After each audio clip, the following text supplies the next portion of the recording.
Target কেমন দেখেন। হযরত আবু বকর সিদ্দিক রাদিয়াল্লাহু তাআলা আনহু সামনে সামনে যায়, পিছনে পিছনে হযরত ওমর আড়ালে আড়ালে হাঁটতেছে যেন আবু বকর না দেখে। যাইতে যাইতে মরুভূমি পার হয়ে মদিনার শহরটা পার হয়ে একটু দূরে গিয়া দেখে একটা ঝুপড়ির ভিতরে ঢুকছে, একটা ভাঙাচোরা ঘর, ভাঙাচোরা ঘরের ভিতরে ঢুকছে।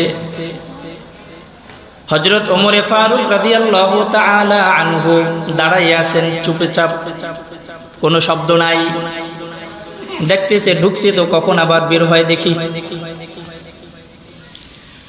প্রায় 1 থেকে 1.5 ঘন্টা হওয়ার পরে হযরত আবু বকর সিদ্দিক রাদিয়াল্লাহু তাআলা আনহু বের হয়ে আসছেন। বের হয়ে আসার পরে সে আড়ালে চলে গেছেন। আড়ালে যাওয়ার পরে আবু বকর যখন চলে আসছে, আবু বকর চলে আসার পরে হযরত ওমর ফারুক রাদিয়াল্লাহু তাআলা আনহু ঘরের ভিতরে ঢুকছে। ভিতরে ঢুইকা তাকে একজন বিধবা মহিলা, অন্ধ, চোখে দেখে না, ভিতরে ঢুইকা জিজ্ঞাসা করে ভিতরে যে লোকটা আসছিল এই লোকটা কে? কয় চিনি না তো। কয় তার পরিচয় জানেননি? কয় না না না, তার পরিচয় জানি না। কয় কেন আসছিল? কয় কেন আসছে শুনবানি? কয় হ্যাঁ শুনবো। কয় প্রতিদিন এই লোকটা একই সময় আসে, একই সময় আইসা আমার জন্য খামিরা তৈরি কইরা রুটি বানায়,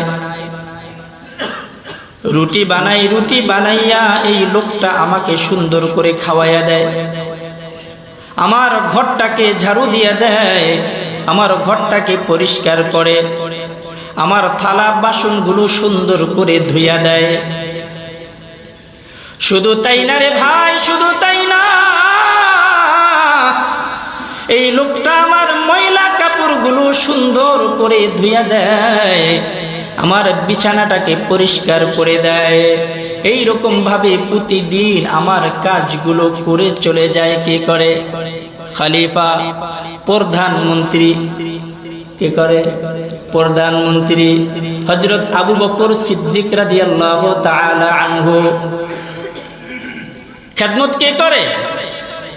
প্রধানমন্ত্রী করে। প্রধানমন্ত্রী, প্রাইম মিনিস্টার, যিনি রাষ্ট্র পরিচালনা করতেছেন, তিনি একজন বিধবা, অসহায়, অন্ধ, বৃদ্ধা মহিলার খেদমত করতেছেন। আর আমাদের এলাকার নেতাগো অবস্থা কি বলেন? সাধারণ একজন নেতা পিছনে হাত দিয়া পায় না, হ্যাঁ, পিছনে হাত দিয়া পায় না, এত লম্বা হয়ে গেছে। হ্যাঁ, খেদমত করবো তো দূরের কথা, দুর্নীতি করতে করতে দুর্নীতির সেঞ্চুরি করে।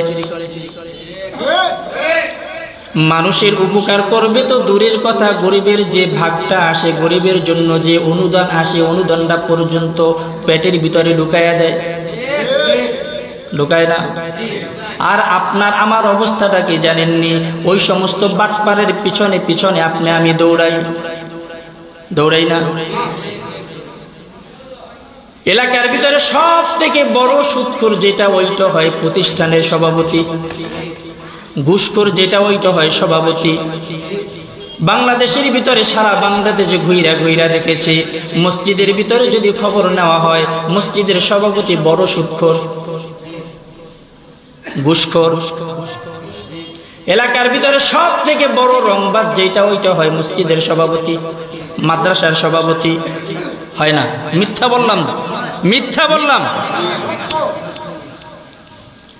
আর এই সমস্ত লোকগুলো এই হুজুরদের গলা টিপ্পা ধরে, ইমাম সাহেবের গলা টিপ্পা ধরে, খতিবদের গলা টিপ্পা ধরে। এই যে মহিপুরে কুয়াকাটা মহিপুর মসজিদের ইমাম সাহেব জুমার দিনই এতটুকু কথা বলছেন, শুধু যে আপনারা ইসলামের পক্ষে কাজ করেন, রাত্রে বেলা বেটার চাকরি শেষ, রাত্রে বেটার চাকরি শেষ। কোন মুসলমান যদি এইটা অস্বীকার করে যে আমি ইসলামের পক্ষে কাজ করব না, ফতোয়া আপনারা এখন নিয়ে নেন। মুফতি সাহেবও আছেন আপনাদের মাদ্রাসার মুহতামিম সাহেব, অনেক বড় মুফতি সাহেব, অনেক বড় আলেম, দেখতে দেখা যায় কেমন জানি বাতাসে ওড়ে না, ভিতরে আছে। খবর নিয়েন, নাড়াচাড়া দিয়েন, মাঝে মাঝে ফতোয়া নিয়ে নিয়েন। নতুন করে কালিমা পড়ে মুসলমান হইতে হবে। যেই সমস্ত নেতারা বলেন যে আমরা ইসলামের রাজনীতি করি না, শরীয়ত মাইনে আমরা রাজনীতি করি না, ওই সমস্ত নেতার পিছনে ঘুরলে আপনিও মুসলমান থাকবেন না। কথা বোঝেন নাই? সে যে দলেরই হোক না কেন, যে দলের হোক না কেন, যেই নেতা বলে যে আমরা ইসলাম নিয়ে রাজনীতি করি না, আরে মেয়ে ইসলাম নিয়ে রাজনীতি করবেন না তো করবেন কি? ইসলাম কি রাজনীতির বাইরে নাকি? রাজনীতি ইসলামের বাইরে নাকি? কোনোটাই কোনোটার বাইরে না। আপনারা মাঝে মাঝেই বলেন যে মসজিদে থেকে আপনারা কেন রাজনীতির কথা বলেন। এ মুসলমান, মসজিদে রাজনীতির কথা হবে না তো কোথায় হবে? কোথায় হবে বলেন? এই মসজিদের মেম্বার থেকে রাষ্ট্র পরিচালনা হয়েছে। আর এখন আপনারা বলেন মসজিদের ইমাম সাহেব আপনি কেন মসজিদে বসে রাজনীতির কথা বলেন? এই মসজিদে বসে তো রাজনীতির সূচনা হয়েছে। রাসূল আকরাম সাল্লাল্লাহু আলাইহি ওয়াসাল্লাম রাষ্ট্র পরিচালনা করেছেন, আলাদা কোনো ঘর ছিল নাকি? আলাদা কোনো সংসদ ছিল নাকি? হ্যাঁ, হযরত আবু বকর সিদ্দিক, হযরত ওমর ফারুক রাদিয়াল্লাহু তাআলা আনহু, হযরত ওসমান, হযরত আলী, সাহাবায়ে কেরাম সকলে মসজিদের মেম্বার থেকে রাষ্ট্র পরিচালনা করেছেন। আপনারা রাজনীতি শেখান হুজুরদেরকে না? এই শিখাইতে গিয়েই তো যত অধপতন হইতেছে। এই শিখাইতে গিয়েই তো আপনার ঘরের মেয়ে আজকে শান্তিতে নাই, রাস্তায় শান্তিতে বের হইতে পারে না। আজকে আপনারা এখানে যারা আছেন, মাইকের আওয়াজ যত দূর পর্যন্ত যায় সকলকে আমি চ্যালেঞ্জ করলাম, বাংলাদেশের ভিতরে যতগুলো ওলামায়ে কেরাম এই পর্যন্ত রাজনীতি করেছে, মেম্বার হয়েছে, চেয়ারম্যান হয়েছে, এমপি হয়েছে, যারা দুনিয়া থেকে চলে গেছে, তাদেরকে সহকারে আমি আপনাদেরকে বলি, একটা আলেমের বিরুদ্ধে আপনি কোনো ষড়যন্ত্র করতে পারবেন না। দুর্নীতির কোনো মামলা কোনো আলেমের বিরুদ্ধে নেই। আছে? থাকলে বলেন, এখানে কেউ থাকলে বলেন যে হুজুর আমার কাছে প্রমাণ আছে যে কোনো একজন আলেমের বিরুদ্ধে, বলেন, দেখাইতে পারবেন না।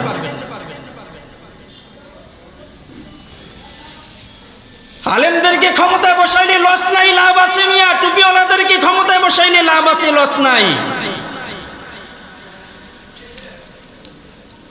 দেখাই দিয়ে গেছে।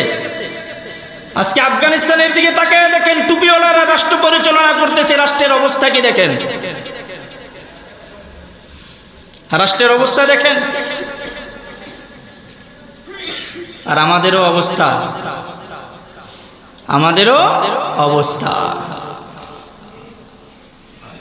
ওই নেতাকে আমি মানি যেই নেতা আমার নবীর সুন্নাত তরিকায় চলে, ওই নেতাকে আমি মানি যেই নেতা আমার কোরআন পড়তে পারে, ওই নেতাকে আমি মানি যেই নেতা শরীয়ত অনুযায়ী চলে, ওই নেতাকে আমি মানি না যেই নেতা কোরআন অনুযায়ী চলে না, নবীর সুন্নাত তরিকায় চলে না, শরীয়ত মাইনা চলে না, ওই নেতাকে আমি মানি না। এখন সিদ্ধান্ত আপনার, আপনি কোন নেতাকে অনুসরণ করবেন, কোন নেতার পিছনে আপনি দৌড়াইবেন।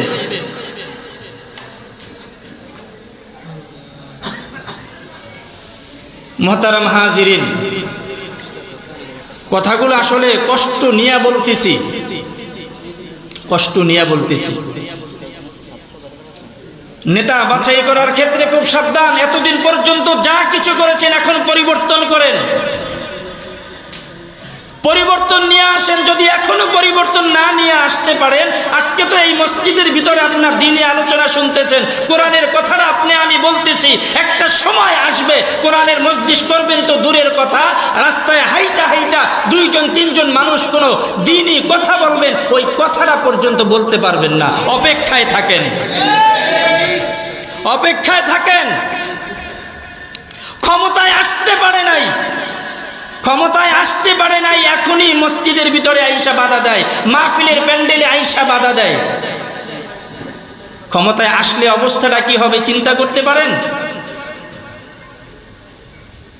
আবার আপনি আমি মুসলমান হিসাবে দাবি করি, হ্যাঁ, লজ্জা থাকার কথা। কিসের মুসলমান আমি? খালি মুসলমানি সাইনবোর্ড লাগাইলেই মুসলমান হয়ে যায়? যদি এমনটা হইতো তাইলে আল্লাহ তাআলা এই কথা বলতেন তামুতুন্না ইল্লা ওয়া আনতুম মুসলিমুন, মুসলমান না হইয়া কেউ কবরে আইসো না। মুমিন হওয়া এক বিষয়, মুসলমান হওয়া আর এক বিষয়।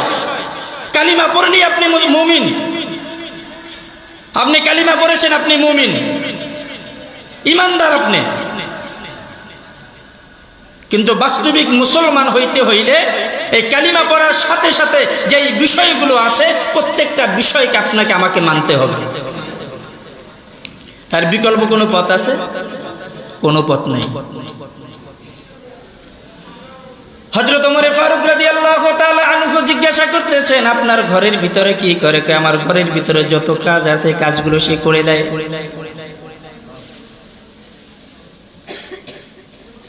এই কথা বলার পরে হযরত ওমর ফারুক রাদিয়াল্লাহু তাআলা আনহু চোখের পানি ছেড়ে দিয়েছেন।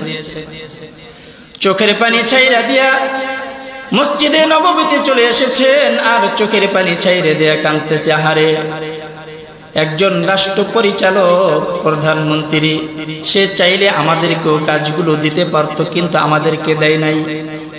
সে নিজে কাজগুলো করতেছে। কত বড় দায়িত্বশীল, কত ভয় আল্লাহ তাআলার দিলের ভিতরে।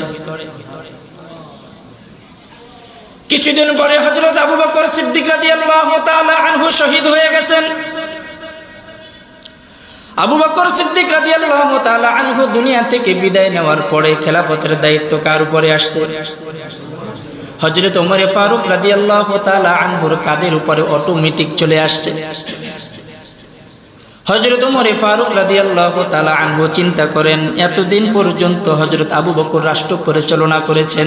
আবু বকর যেই যে কাজগুলো করেছে, যেহেতু আমি এখন খেলাফতের আসনে বসা, তাইলে আবু বকরের কাজগুলো আমার দায়িত্বে অটোমেটিক চলে আসছে। যেহেতু আমার কাঁধের উপরে কাজগুলো চলে আসছে, তাইলে হযরত আবু বকর সিদ্দিক রাদিয়াল্লাহু তাআলা আনহু যে ওই বুড়িমার খেদমত করেছে, বুড়িমার খেদমত তো আমার কাঁধের উপরে আসছে। হযরত ওমর ফারুক রাদিয়াল্লাহু তাআলা আনহু খেলাফতের দায়িত্ব পাওয়ার পরে বুড়ির ঘরে চলে গেছেন। বুড়ির ঘরে যাওয়ার পরে দরজায় যখন নক করেছে, বুড়ি ডাক দিয়া বলতেছেন, রে বাবা, আজকে 2 দিন পর্যন্ত তুমি কেন আসো নাই?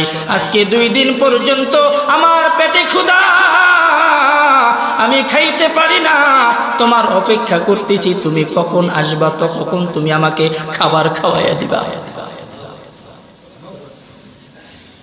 হযরত ওমর ফারুক রাদিয়াল্লাহু তাআলা আনহু বলেন, একটু ব্যস্ততা ছিল, পরিচয় দেয় নাই। একটু ব্যস্ততা ছিল, ব্যস্ততা থাকার কারণে আমি আসতে পারি নাই। রুটি বানাইয়া খাবার খাওয়াইতেছেন, সমস্ত কাজগুলো করেছেন। যেই যেই কাজগুলো হযরত আবু বকর সিদ্দিক রাদিয়াল্লাহু তাআলা আনহু করতেন, সমস্ত কাজগুলো সে ওই রকম ভাবে করেছেন। বৈশা এখন খাবার খাওয়াইতেছেন, রুটি খাওয়াইতেছেন, খেজুর খাওয়াইতেছেন বৈশা বৈশা। বৃদ্ধা মহিলা ডাক দিয়া বলেন, রে বাবা, 2 দিন আগ পর্যন্ত যেই মানুষটা আমার খেদমত করেছে, আজকে আমার কাছে মনে হয় ওই ব্যক্তি তুমি না, ওই ব্যক্তি তুমি না, আমার কাছে সন্দেহ লাগতেছে। হযরত ওমর ফারুক রাদিয়াল্লাহু তাআলা আনহু চোখের পানি ছেড়ে দিয়েছে। ডাক দিয়া বলেন, মা,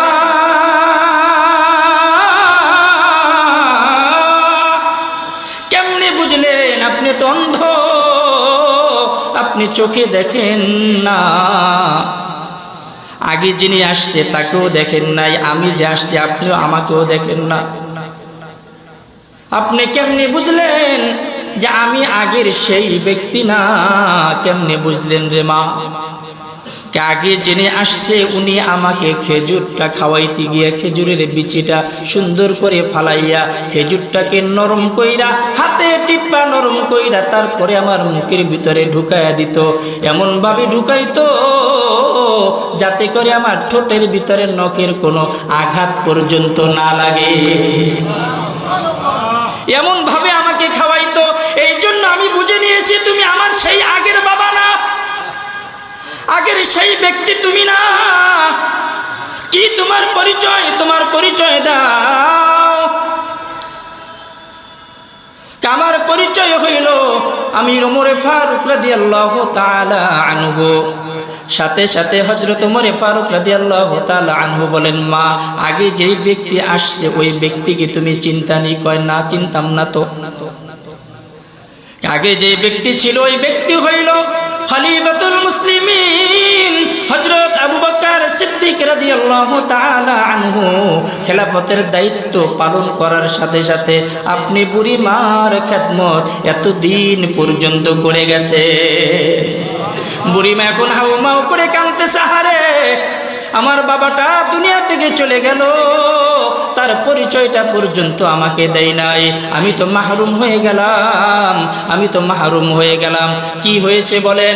কই আমার মনের ভিতরে বড় আশা, আমি তো একজন মুসলমান না, আমি হইলাম একজন ইহুদি। আমার মনের ভিতরে বড় তামান্না ছিল যে হযরত আবু বকর সিদ্দিক রাদিয়াল্লাহু তাআলা আনহুর হাতে হাত রাখা আমি মুসলমান হয়ে যাব। আমার মনের ভিতরে এটা তাগাদা ছিল, তামান্না ছিল, আজকে আবু বকর নাই, আমি কিভাবে মুসলমান হব? কার হাতে হাত রাখা মুসলমান হব?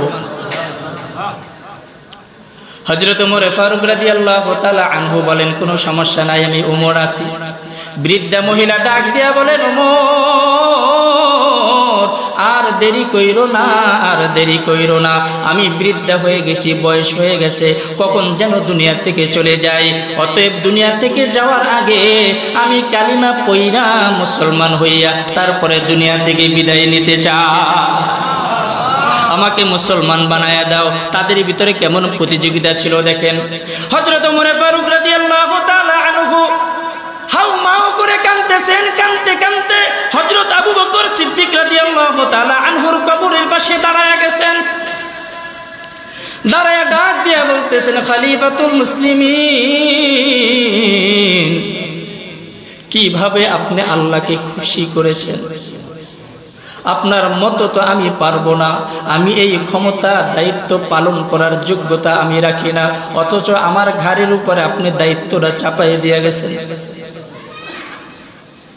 এর মুসলমান, তাদের ভিতরে কেমন প্রতিযোগিতা ছিল, তাদের ভিতরে আল্লাহ তাআলার ভয় কেমন ছিল দেখেন। মৃত্যুর ভয় কেমন ছিল? আমাদের ভিতরে মৃত্যুর ভয় আছে তো? মৃত্যুর ভয় আছে তো? হুজুর মৃত্যুর ভয় তো আছে। যদি জিজ্ঞাসা করি এশারের নামাজ কয়জন পড়েছেন? হ্যাঁ, যদি জিজ্ঞাসা করা হয় এশারের নামাজ কয়জন আদায় করেছেন, দেখা যাবে 50% এই দিনই মজলিস আইসা নামাজ আদায় করে নাই। হ্যাঁ, যদি জিজ্ঞাসা করি মাগরিব কয়জন পড়ছেন, আসর কয়জন পড়ছেন, জোহর কয়জন পড়ছেন, ফজর তো নামাজ না। ফজর কোনো নামাজ নাকি? হ্যাঁ, নামাজ। হ্যাঁ, নামাজ এটা ওয়াক্তের হিসাব। নামাজ তো 4 ওয়াক্ত মিয়া, 4 ওয়াক্ত না? কয় ওয়াক্ত? 5 ওয়াক্ত মুসলমানের আওয়াজে। এটা তো ঢাকাই আওয়াজ দিলেন, আপনাদের এই বক্তব্যের আওয়াজ দেন না মিয়া। কয় ওয়াক্ত? জোরে কয় ওয়াক্ত নামাজ? আরো জোরে।